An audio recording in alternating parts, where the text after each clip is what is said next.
Okay, this is for Pee-wee for Christmas. I'm going to record my troll story for you for everyone to see. Once I tell this story, you have to picture me about 65 pounds heavier. It's funnier that way to picture me extra, you know. I was working at JCPenney, and it was really dead that night and boring, and me and my coworker were so bored. There was only one manager on shift. He was upstairs, and we haven't had a customer in about 2 hours. So we get bored and decide, hey, let's play hide and seek. It's a huge damn department, the home department. So I was like, how the hell, let's not play that because it's gonna take too long to find each other. And he was like, well, we'll make noises and that'll help us find each other better. And I was like, what kind of noises? And he was like, I don't know, troll noises. So I was like, all right, sure. So it was my turn to hide first. Now, I went to the luggage department because they have what are called nesting tables. It's like, here's one table, then there's another table over it, and all the luggage is there in front of it. When I wanted to hide under that. Okay, now in order to get under that, there's the big table, medium table, and then little table, which had like a little square. The only way to get under all of that is you kind of have to go in through that little square. So I plop my huge fat ass on the floor, on my belly, and kind of military crawl my way in there. But then my hips got stuck. So I kind of had to like move myself back and forth, and I popped under there. So I'm under there kind of like this because it's like cramped quarters.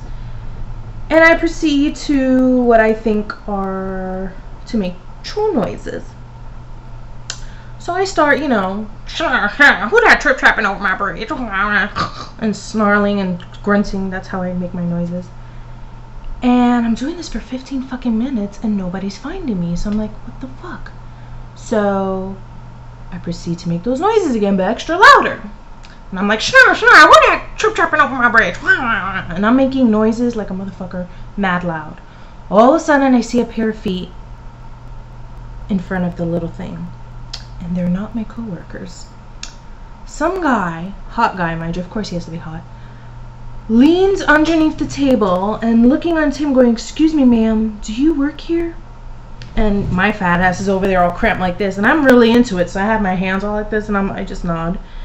And he steps away, and I'm like, fuck my life. So I had to go back on my stomach and crawl myself back out of there. Now I got stuck again.